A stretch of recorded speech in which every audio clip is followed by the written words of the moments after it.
Welcome to Digital to Foot Traffic. I am Kevin Shi. And I am Scott Jensen. We are digital marketers with massive experience in running brick and mortar stores. Join us each episode as we explore the latest digital marketing trends and uncover strategies from the best in the industry. Hi, welcome to another episode of Digital to Foot Traffic. I'm your host, Kevin Shi, and we're in a very cold place today in Niseko with the legendary, at least in Hong Kong, a legendary NDN of NDN Group. Thank you for that. It's a rare opportunity because we belong to the same group and we were skiing together. So we decided to do a podcast because Andy has rich experience about marketing, digital marketing in our region. He's very famous. He's the DHL SCMP Entrepreneur of the Year, 2008, I think, and he won various awards. And he also founded a social listening company called Clarity, right, yes, which he sold. So to our listeners because most of our listeners are overseas, like US or Europe, can you give us a bit of background about yourself, where you're from and all that, please? All right. First of all, thank you. Thanks for inviting me. We are enjoying our day in Niseko, and it's a great snow today. So anyways, I have started my own digital marketing company back in, it was actually our 16th anniversary last week. Oh, wow. Congratulations. So 16 years. 2001? 2001, yes. Wow, same as me. Yeah. So 16 years of hard work. Yeah. It was, back in 2001, I was actually overseeing Nathers. Okay. Was that your first job? My first job. Okay. But I was only there for 2 months. Okay. So that was the time I was managing several accounts, including Rolex. Wow, okay. Panadol. Okay. Painkiller, and also several. But back then, digital marketing was not that big. I mean, I think Yahoo was free. Yeah. Like, there's no search. Yeah. SEO is pretty relevant, right? So you're doing marketing in general. Yeah, general marketing. And okay. then after 2 months, I quit and decide to start my own business. Okay. So I just named my company New Digital Noise. Yep. With the purpose to think of new ideas. Yeah. Digital was the soft trend, and we will make noise for our clients. Yes. So that's the name of the company. Yes. And at the beginning, it was we built a digital advertising network in clubs and bars. I remember you gave a speech about that. Yeah. Can you explain that to our listeners? It's a lot of up and down. So it was, we have realized that all the teenagers and, including myself, that we, hanging around our home, watching TV or magazine, right? So every weekend or weekdays, we just hang out in clubs and bars. Yep. So I thought of installing a digital TV screen inside clubs and bars, and we can attract brands that they would be interested in targeting people like us. Okay. Was that successful? It was very successful. So we started with 15 locations. Okay. And in central Hong Kong and Kwai Fong. Okay. And then we gradually expanded to 150 clubs and bars. Wow. That's a lot. Less than 12 months. Okay. I think. Yeah. And then that was the time when we realized that we have to build a network to upload our contents rather than doing it locally with our laptop. So that was the time. Yeah. So your content, you run around your laptop and you change to USB. Yes. But after a year, we have installed Wi-Fi in all these locations. Okay. So it became a Wi-Fi and digital out-of-home network. Okay. So we upload our content through Wi-Fi. Okay. We press a button. We control. And you do a profit sharing with the bar owner? Yes. We do 25% to the clubs and bars. So they get a profit as well. Okay. And so we gradually went to bigger chains as well. We went to karaoke networks. We went to coffee shops. We went to McDonald's. I see. I think I've seen it. What's the name of the? It's called Hot Media. Yeah, I think I've seen it. McDonald's was our largest networks because it has. Are they still using it? The contract ended last year. Okay. So it was 10 years. Okay. Wow. Okay. But then. Back then, digital out of home, including Wi-Fi network, it's kind of a cool thing. But now it's like everyone's on mobile. That's a big shift. So that was my beginning. And then in 2007, we had a joint venture. It's called Hot Mart. That's very famous. Yeah. So we have Hot Media, and then we decided to move on because everyone would be holding the mobile phones, and we just thought that ads should be in their phone. So we built a platform and launched our hot mop on all the Android and iOS. Is this before or after Google bought DoubleClick? That's so are you competing? Is there anybody in that space you're competing with? It was AdMob. I think AdMob started in the States and Google acquired AdMob. Okay, so you started HotMob. After a year, we started HotMob. So I remember we only had like 10 million mobile impressions a year. Okay. And now today, I think we have roughly about 20 million mobile impressions a day. Wow. Okay. So that went up so quickly. So that's part of the NDN Group. Yeah, we are. Yes, we have a joint venture partner. Okay.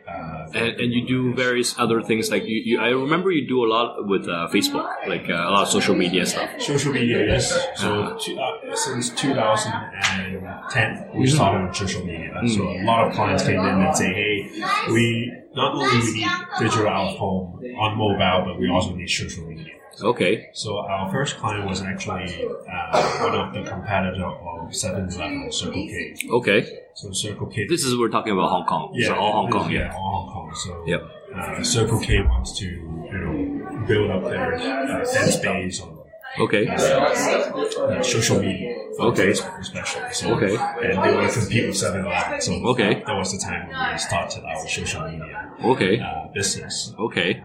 So we have been helping clients to gain traffic on Facebook usage, and that was back in 2010. Yeah, and mostly fans, right? Mostly on fans, and we are not in e-commerce, so we have a lot of brands to build traffic. And but it's funny how you can get all the big companies. I guess one or two referral really helps you open that window, right? Yeah.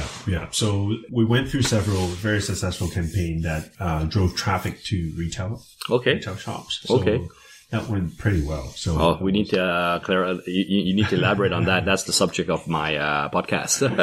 Yeah. So I think in 2012, my team started to build on content marketing. Okay. Rather than just putting out posts and write-ups. We focus on building content strategies. Okay.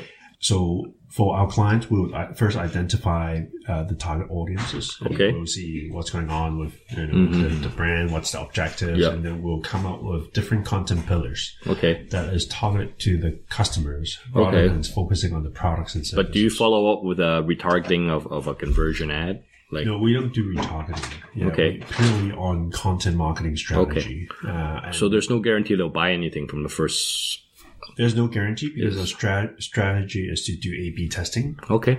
So we do a lot of A/B testing. Through A/B testing, we'll, from headlines to the content to photos and videos, we'll be able to identify the conversion rate. Okay. So conversion means like they come into the store for redeeming anything, or it could be to the store, it could be to your e-commerce site, it could be to your website traffic. Okay. So the content actually do bring in sales. Yes, because all the content we would have at the even say for example for each of the posts, we would have A/B testing if we put on the website or a bit.ly. So it's very very detailed. Yeah. And we've realized that if you put your own website, it's better. It's lower. Oh, really? If you put in a Google link or a bit.ly link, your traffic goes in. Click-through rate is way higher. Okay. So we would do A/B testing in that. So what does the NDN Group comprise of today? So social media for sure, content marketing. We also have mobile advertising. Okay, HotMob. Okay. We have Clarity, which is our big data analytic. Okay. Because what we believe data is always, we don't talk too much about big strategy. Okay. We need the data because if we're doing A/B testing, data is the part where we can, monetize and optimize. Okay. Yeah. And also maximize. Okay. So that is one part. And we also have our own digital academy. Okay. Yes. The NDN School. Yeah. So that is for, educating the staffs and, the corporate clients and industry. Yeah.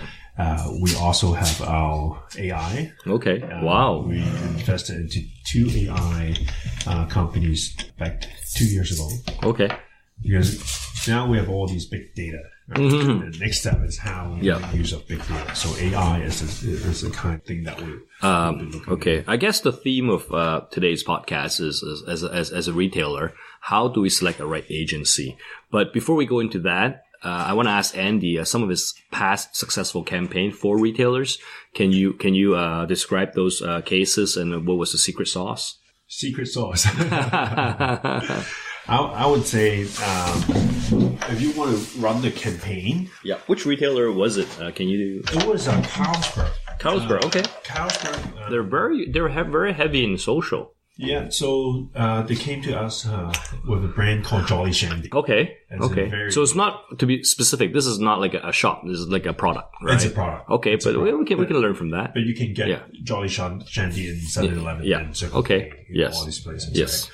So we sort of did a news jacking. News jacking is basically 抽水 in Chinese, So we had a local celebrity that he posted out a post that many of his fans was like upset about. So it was actually I think the post was this artist went into a restaurant.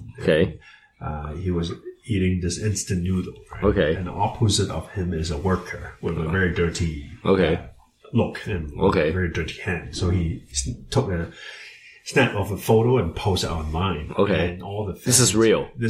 All the fans went crazy and say he's criticizing and very, very how should I say it? Harsh, right? On these workers, right? So anyways, we picked up the same content. We said. And we put it in the first person. So the post was I went into a restaurant. I was eating instant noodle. And then there's a worker opposite of us, and he is really dirty. But instead of doing anything, we hand over a pop can and we say Happy Friday because life is difficult. And that was like. So wait. Yeah. So you pretend to be that celebrity. We duplicate we pretend to be the. But the viewer knows it's not him, right? It's just like it's just the same sort of. Right. Newsjacking. So they knew it was a promotion or a different piece of content. The dirty hands we put in the pop can of Jolly Shandy. Wow. Okay. And then we didn't even mention the brand, right? Because the brand was half covered, and it was positive energy. We didn't show the brand. It's not about selling products or services. It's about empathy. It's about building a connection from the brand to the end customers. And that went on 1.5 million views. Wow. Natural, like organic. And all these fans went to 7-Eleven and bought all the Jolly Shandy. Really? Yes. Wow. I think there were like 12 locations that ran out of stock. Wow. And these guys was I love the brand. And which platform do you guys share on, like Weibo or we should share Facebook? On Facebook. So that went pretty well. And the next day, the mainstream media came to knock on our door and say, "Hey, what's going on? We want to see whether we can do an interview with your agency." So that went pretty well, but that was 2 years ago. So recently we did one very good campaign. So it was with Fashion Walk. Actually. It's a shopping area. Hang Lung, right? Yeah, it's a shopping area in Hong Kong, and we have KOL artist that she do knitting. Knitting, but she knits it on the public area, which is a fence with a Santa Claus looking view, right? And then the government said they have to take it out. Really? Yeah, because it's illegal to. Oh, wait a minute. So you mean those poles, right? Those poles made like Christmas, right? Right? That was your idea? Yeah. Because because I used to rent from Hang Lung, right? Right? And I had a lunch with the manager, and then she was telling me, the government's so bad. I mean, trying to live up the environment of Hong Kong, and then they came and they banned it. Yeah. Right? So because of the ban, it made noise. Exactly. So that went to 28 million people. 28 million views on all the social media platforms. And basically, the KOL just came out and put on the page and say, give us a like, support us to tell the government, liaise with the government. Whatever. So that went really well, and the traffic everyone went down and took a selfie with the Santa Claus. Okay. So that is a recent case that we had. Yeah. Okay. And for us, it's not really about the strategy. We think it's how we can build strong relationship and empathy. Okay. With your target audience. Okay. So it's not really about you. It's really about them. I guess if I use your service, it would be a hard sell. Given the problem I had is a hard sell. I mean, we can talk about that over skiing in the next 2 days. Yeah. And most of the brands, they would do social campaign just like traditional marketing. Yes. Where it's a Valentine's event, it's a Christmas, it's an Easter. They do it by bursts.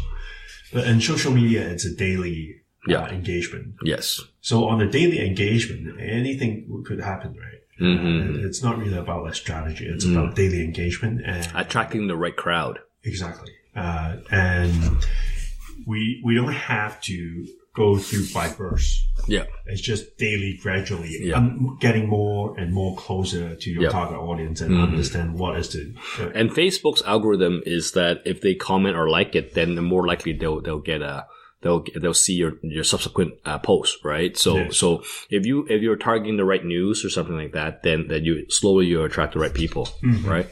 And also having the right keywords, hashtags. Okay, that's very important. Mm-hmm. So I'll just share another case. Was last year was a year of initial coin offering, ICO. Yeah. So we wrote a blog about ICO on our own website. Okay. And then now we generate about maybe 6 to 8 leads about ICO. Okay, they want ICO. Yeah. So they want ICO. My thinking about, at least in Hong Kong, is 10 people that wants ICO, 9 of them do not know what blockchain is. Do you agree? Yes, like I have a hair restoration company wants ICO. The restaurant down the street wants ICO. So everyone comes in, and from all around the world. So we have clients from the States, from Australia, from Philippines, from Malaysia. Wow. Want to do ICO promotions. Okay. And I want to mention this is it's all about the keywords on the website. So if you go on Google and type digital agency, I think we rank on number 1. Wow. SEO ranking. Really? SEO. Yeah, we don't. So it's very, very competitive for that word. It is. Given the average lifetime value of a customer for you guys is like runs in the hundreds of thousands. I assume like most agency would bid up that word like really, really high. So what we have done is actually we do blocks. Okay. Content. So not 400 words, not 600, but 1,500. So each blog that goes on our website is at least 1,500 to 1,800 words with all the right keywords, right? Yeah. And then Google would start to pick up. Yeah. You have to be more informative than whatever's out there. Yeah. It has to be first mobile responsive.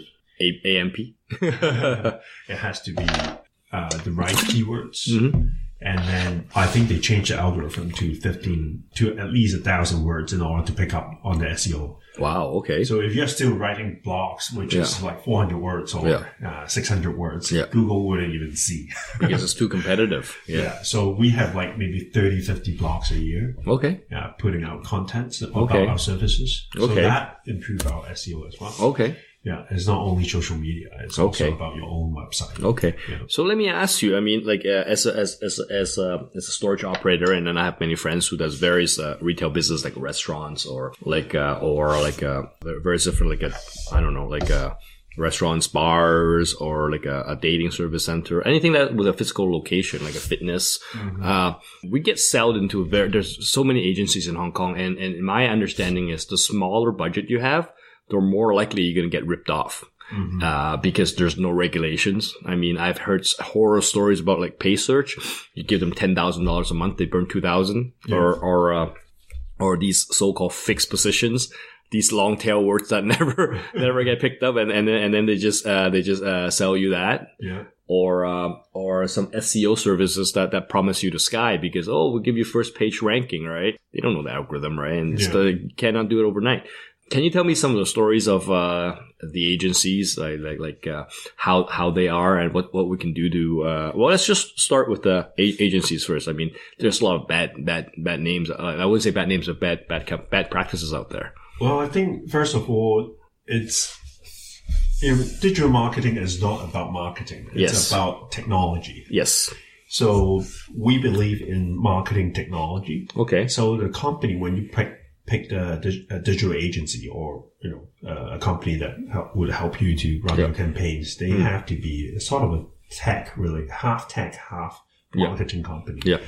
But most of the bigger agencies, they are not a tech company. They are mainly on above the line, below the line, and they transform into maybe more PR and then exactly. It's all about understanding the technology, because like Facebook, Instagram, WeChat, all these are like tech companies. Right? Yes. So it has to be marketing technology. Yes. And that's a good understanding. So most of our clients, when they run the business, it's one side is IT department, the other side is marketing department, and they never talk to each other. That's another big problem. So the revenue management department, Exactly. So in order to, there's a guy, his name is called Scott Brink.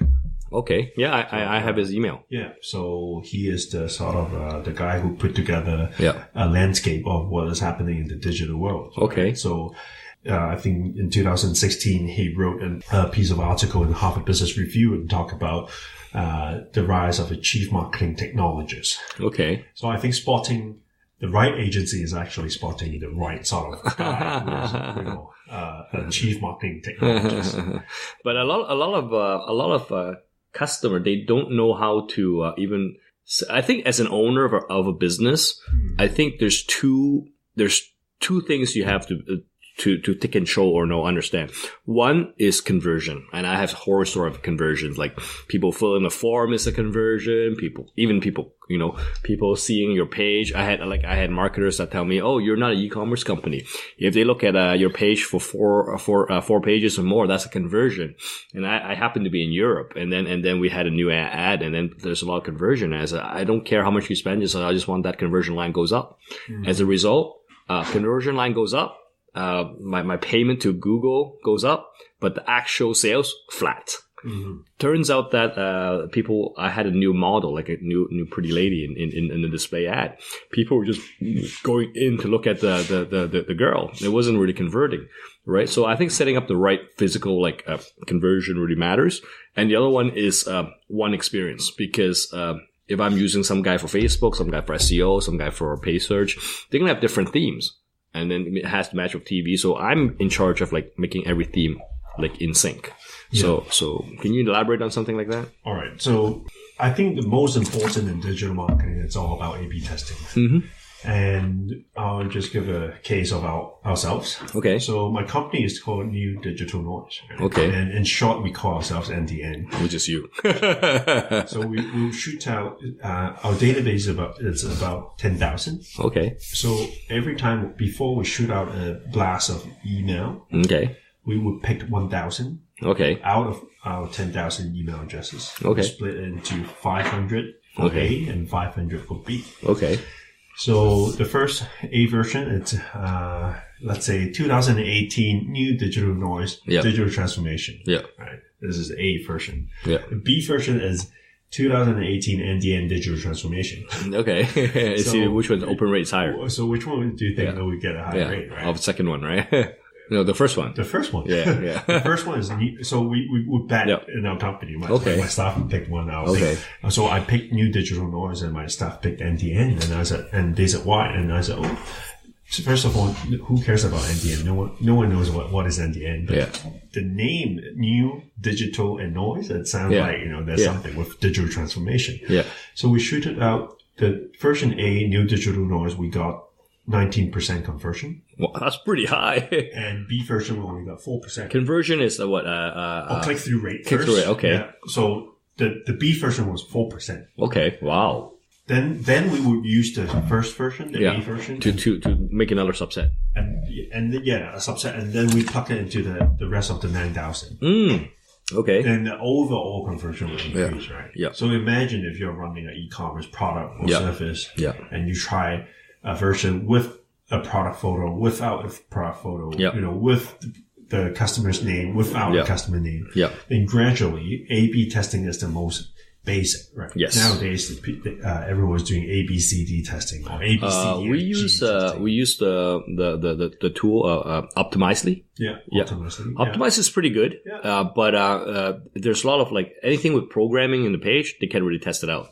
So that's a hurdle that we have. But Optimizely is good. So we've been using that. But and also think of the content, right? Always think of the content, and I think that would help the overall conversion. So tell us a story about how you manage, because before the podcast you were mentioning to me there's a stage in your company where everybody was growing and then everybody got acquired or IPO'd and all that. There's a lot of pressure on you, right? And then you went overseas. Can you elaborate on that? Yeah, I mean, a lot of agencies, like, they would just charge the client, a couple of a lot of money. A lot of money, like maybe millions. And millions Hong Kong, which is like around 100, 200, 300,000 US. 100,000 or 200,000 US dollars for, maybe a growing a fan base. Yeah. But they would, instead of growing a targeted fans, they would just, get fake accounts. And, all these things. Are you telling me these big companies don't know the difference? I mean, don't they have somebody inside internal? They should have an internal marketing department with some background in marketing, right? I'm sure they know, but the owner or the big boss don't know. I think that's it. So there's a lot of scam going on there. We always stay away from all these. So they would charge millions of dollars for growing a fan base, but they're not real fans, right? Yeah. And the problem with that is, even if they're real fans, the organic reach is so low. Exactly. Right. So I don't see, like, instead of spending $2 million like growing my fan base, I just spend $1 million or even $100,000 targeting the right. Like, just do A/B testing with the Facebook matrix, targeting them the right segment. But I tune in for conversion. Mm-hmm. Isn't that much better, well spent money? Because then the Facebook machine would optimize on people who actually convert my page, right? Yeah, that's one of the strategies. So I think most of the issues out there is there's a lot of agencies that they're putting up, really. Very amateur strategies or whatever they call it as programmatic thing. I don't really believe in programmatic, at least based on what I see, because there's a lot of industries. Like, there's some industry like fast consumer goods, right? So people's decision making is very quick versus expensive stuff. There's many attributes. There's an entire attribution chain. You cannot have one or two algorithm for all industry. That does not make sense. Yeah, right? I think programmatic would work for really big brands, like Nike, for example. Right? Okay. Because if you have been to looking at all these tournaments or Nike's sponsored matches, right? Or campaigns. So, you see the product or a shoe. And it keeps on prompting you like 20 times, maybe the 22nd time you would, okay, let's. But that's just click, right? That's just simple remarketing. Yeah, that's bombarding like 20 something times, and that's a conversion. But those people convert not because they want to buy a product, they're just so sick of seeing your ad, right? Exactly. But if you're not Nike, if you are just a SME or a startup, that wouldn't work. What about the theory that I have a lot of small, friends who own small companies, right? And they don't want to pay for any search words because they think there is some evil competitor out there that always click their word, right? I think Google has pretty much stamped out that, or do you think that's still, like, can they get somebody in Shenzhen with a multiple IP and all that? I think Google is by far one of the most reliable company that they do have all the bots. And I'll tell you right now, even on my podcast, at least in Hong Kong, I don't trust Yahoo. I have not trusted Yahoo for many, many years. Yeah. I've seen the from GA. I've seen the crisscross chart. Last 2 days of and I can put that chart in the podcast later. Last 2 days of the end of the quarter, right? Suddenly, the click-through rate, the CTR, goes up, skyrockets, right? At the same time, because I've set it up e-commerce site so people can rent online or reserve online, my actual conversion drops like that. So it's like that. Yeah. Last 2 days just to meet the target. Give me a break, man. I mean, right? Give me a break, right? So we see similar things with Facebook as well, right? Yeah. Oh, even Facebook. A lot of wastage. Okay. A lot of wastage. Even targeted. Right? Okay. You have no idea. Oh, especially in Chinese markets, right? In Hong Kong. Yeah. If we put a whole lot of budget on Facebook, you get traffic from India, from the Philippines, from Indonesia, and you ask them why, and they say, these are people in Hong Kong. But no, some of them are. I don't know if you ask Zach. Zach is a good friend of mine. He doesn't have an agency, but all he does is he teaches people to use Facebook, right? Mm-hmm. So he has a very famous blog on how come Indonesian always like my posts. So he actually followed these Indonesians, and they're based in Hong Kong. They're usually mates, right? Mm-hmm. He went to Central on a Sunday, actually interviewed him, like the video. Why did you like my post, right? Turns out is in Malaysian, Indonesians culture, right? They don't like it. They check like for anything they've seen as a bookmark, right? Yeah. So if you don't set the setting right in Facebook, Google will assign to the people who are most likely to like your stuff, which are these people by culture, even in Taiwan in a bit, right? So that's. So what we did is actually, if you don't pick English, you pick Cantonese and Chinese, you can get away from all these people. So that's. So I usually have internally I have a system like about ranking agencies, right? And correct me if I'm wrong. The lowest level is usually these older guys, like older owners, right? Mm-hmm. So they don't care. They don't know anything. All they want is noise. So they put their big brand on the bus. They put their big brand on TV. Not even on TV, just close to where they work and where they live. Right. So at the end of the day, their friends call them up. Hey, I saw your ad. You're you're everywhere. They get proud. Yeah. And it comes an annual dinner. The celebrity sits next to them. That's it. That's the job done. That's the first level. The second level, I would say, is probably impressions, like display ad impressions or just as impression, like display ads or videos or number of impressions. Right. So those okay for brand awareness, but they don't really track conversions. And I heard so many horror stories like people, everybody heard like, this is a very unique or interesting ad. But at the end of the day, nobody buys. Yeah. Right. Yeah. One good case study was back in the old days when GoGo Van had a big, competition with the, Call for Van, right? Yeah. So Call for Van hired a few, KOL. 300,000 impressions, likes. Mm-hmm. But at the end, GoGo Van won, right? Yeah, so that's number 2. Number 3 is probably click-through rate. So if an agency says, hey, man, I'll give you so much click-through rate, that's starting to get better. Mm-hmm. Number 4 is probably conversion. By conversions, I mean, for us retailers, are probably going to the store at least. Mm-hmm. Going to the store, or at least maybe filling a form. I wouldn't even say filling a form, because sometimes Facebook is so easy to fill a form. You can press a button by accident, right? Yeah. And I think the ultimate is probably lifetime value of the customer. Because for us anyways, for storage, and I've said it many times in my podcast, is the customer range is a power law curve. That means the top 5% of customers, they spend 10 times as much. Mm-hmm. If you can use data or something to identify those people, I would be happy to pay you 5 or 6 times more for the CPA of that customer. Mm-hmm. So that's my ranking of different agencies. And I tell you, not too many would go through for conversions. Most would stop probably at CTR. That's it. And beyond that, if you want to do better conversion, it's actually running a marketing automation. Yeah. With machine learning. Where you build content. Yeah. Where you build your sales funnel. Mm-hmm. And continuously to improve and dissect or micro-segmentation. Yes. Where you have a funnel strategy that you can put into different sectors. Segmentation of your database. I think you guys have a very good understanding of funnels, A/B testing, and content out there. Yeah. Tell me about that story that we didn't talk about.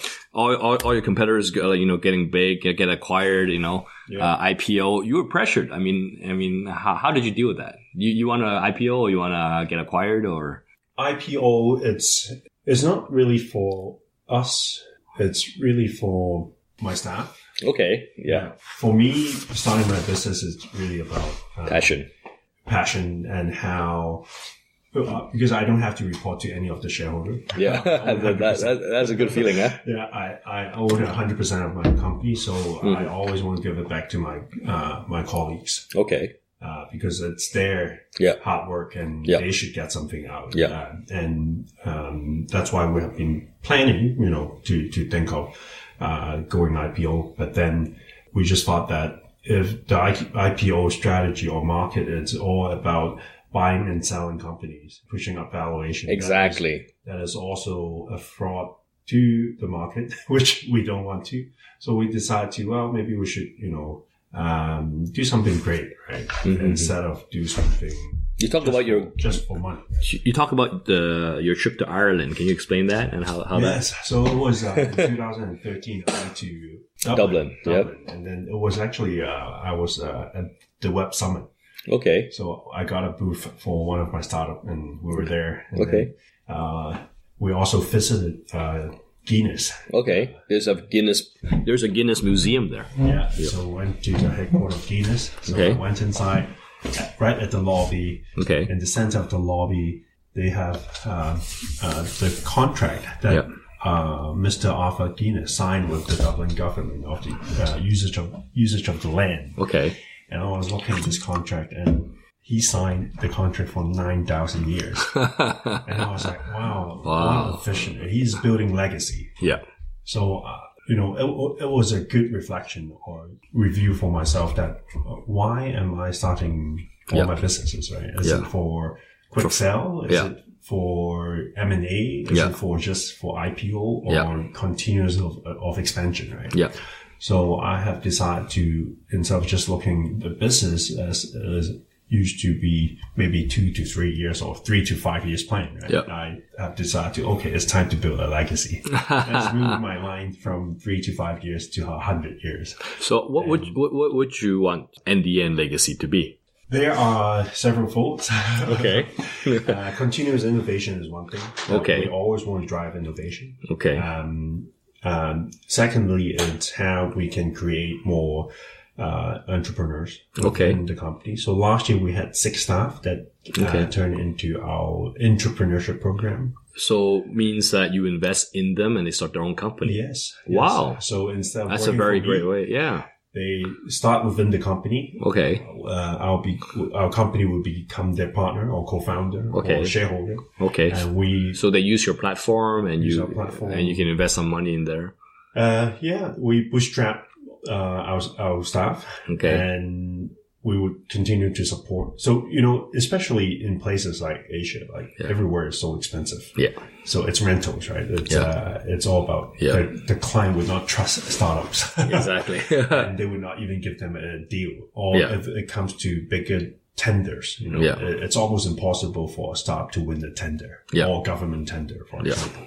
So, through our platform, they are able to win some big deals. They are able to, get a good space. A cheaper rent. Yeah. By supporting them, we also get innovation. Okay. We also get innovation to provide to our customers, to our clients. And I think it's the future. It's about collaboration. Okay. And the trend is, nowadays a lot of there's no no one wants to work. Right? There's no employees in the future. Exactly. Everybody is going to be freelance, and their performance will be social ranked. So the new economy versus the old economy, the differences is that in the old economy, you talk about centralization. Right? Yeah. You talk about brands, products, and services. Yeah. And those winners would be those who are able to distribute. Right? Yeah. With a massive distribution network. Those are the old economy. Lower fixed costs. But in the new economy, we talk about decentralization. We talk about culture. Yeah. We talk about community. Yeah. And also platform. Yeah. So in a decentralized world, it's all about power collaboration. Yeah. So not only that we are powering empowering our staff. But, we also want to. It's very hard to keep staff in Hong Kong, especially in digital marketing. Exactly. Yeah. So we want to build a culture or a community that everyone works here and they have own ownership. That they can. Are you turning your office into a co-working in which there's no permanent desk and they just use a locker? That's a good way to save money. We have started a co-working space upstairs. Okay, for outside or for inside, internal? For inside. Yeah, I want to do that too. So last year we have 2 colleagues that they want to do WeChat marketing. Okay. And we said, okay, that's a great idea, right? Yeah. Spin it off. Yeah. Bootstrap the startup, and they did $1 million Hong Kong. That's not bad for first year. Not first year, first 6 months. That's very good. Yeah. So they use your own clientele, right? You allow them to cross-channel sell. Actually, they bootstrapped it through their own A/B testing and SEO and all the Facebook content promotion. So I think it took them maybe 4 months to test it out, and they hit the jackpot. Okay. And after then, they're having like 25,000 US per week in terms of revenue. Do you see a pressure as an agency? Because I know a few agencies, they have like traditionally they have like 100, 150 people. Yeah. These people, they like to switch jobs. Yeah. And the demand for the demand for salaries is quite high. If there's a sudden downturn or something and people cut target and you have 150 people, that can be a lot of stress for the owner. I think that's a problem with many of the agencies. They're hiring a lot of junior level that it is bad for the client. It is also bad for the company itself because you are not empowering the staff. They don't know crap. They're just doing like day-to-day routine and boring stuff, and they don't. They'll be able to learn. I remember an agency a long time ago, like 10 years ago, came to sell me about Google. Mm-hmm. And the guy ended up taking my Google book in my room. I want to stress one more point on how the agencies are forced to grow because there's so much overhead and everything, right? Mm-hmm. So they're forced to grow. And I know a few friends, so every quarter they have to meet their target like 20, 30, 40%. Mm-hmm. And that is not good. That is contradictory to A, programmatic, B, efficiency of the ads. You talk about there's a lot of wastage in Hong Kong, like a lot of clients' budget goes wasted, right? It's in my opinion, it's not to the agency's favor or advantage to advise the customer, hey, you're wasting your money spending here. Because next quarter's target is almost 20% higher already. Yeah. If the customer is willingly or unknowingly or whatever is wasting, they just let them. And I think that's a bad culture. Yeah. It is. Yeah. That's why I think what would come very soon is actually would be coming with a model of proof of engagement. Yeah. Which means that conversion. We're putting all the interaction and engagement transaction into blockchain. Okay. And that, right? You can ICO.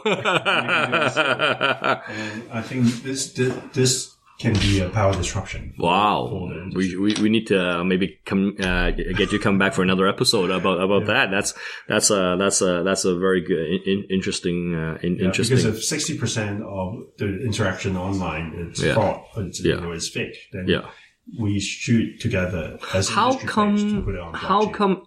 If you guys are like the guys who knows what they're doing are confident, how come they aren't? And there's not too many industry that are willing to charge the customer per lead or per successful.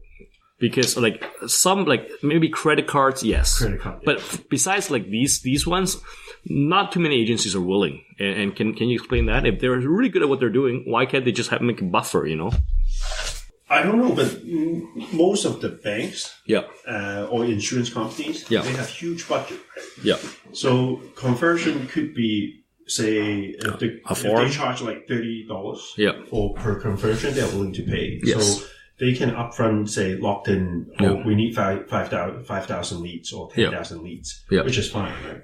But for many of the e-commerce or smaller companies, Yeah. if you can only log in like 500 or 1,000, Okay. like, why would Waste your time. Yeah, waste your time Okay. to do these. So you do have these kind of offering for big companies like insurance companies. Definitely, yes. Okay. Yes, I think for big traffic or big commitments, then you are fine with that. But otherwise, most of the time spent is at the very beginning, before the campaign launch. Exactly. Work on the strategy, work on the content, work on the planning and stuff. So, Okay. yeah. Okay. Well, I think we're about to wrap it up. Any advice you can give for like retailers or audiences of this podcast if they're looking for an agency to help them with their digital marketing? What to look for? Definitely look for just a summary. Just look for NDN. Definitely look for agencies that they would talk about how they do A/B testing. Okay.